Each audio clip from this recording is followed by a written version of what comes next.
Alors je vais vous parler maintenant des effets que l'on peut utiliser dans Audacity. Donc je vais supprimer cette partie de guitare, je vais plutôt importer une partie vocale. Allez, celle du même morceau, ça très bien. Voilà. Donc quels sont les effets intéressants que vous allez devoir utiliser? Eh bien, déjà dans un premier temps, vous allez pouvoir renverser le son, tel qu'on l'a étudié en classe. Inverser le sens. Vous allez pouvoir aussi ajouter ce qu'on appelle un délai. Donc moi le délai il apparaît un peu plus tard, il est ici, voilà. Vous pouvez éventuellement ajouter aussi un changement de hauteur. Donc voilà comment on procède. Il faut sélectionner l'échantillon intéressé.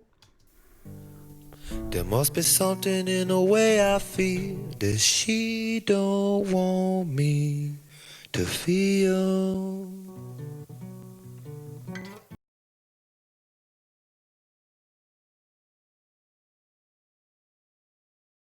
Je vais la sélectionner et donc supprimer le reste avec cet outil.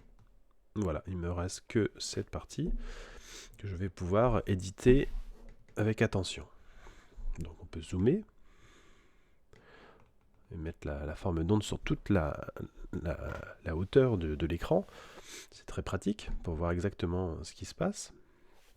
Voilà, une fois que votre partie est grisée, vous pouvez double-cliquer donc sur la partie. Une fois que c'est grisé, vous allez pouvoir inverser le sens. Alors on va écouter du début. On peut voir que la piste a disparu. C'est parce qu'elle n'est pas calée au début, donc le mieux c'est quand même de la sélectionner et de la caler au début. Voilà, comme je vous ai montré précédemment. Écoutons.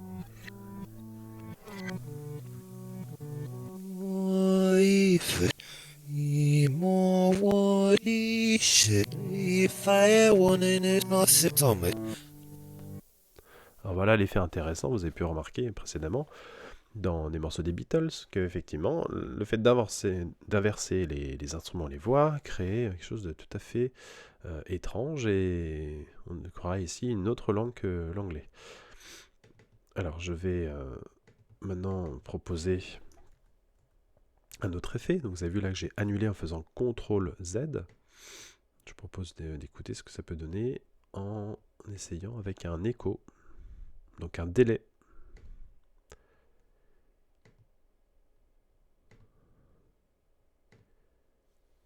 Voilà, le son est traité. Écoutons maintenant. There must be something in the way I feel that she don't want me to feel.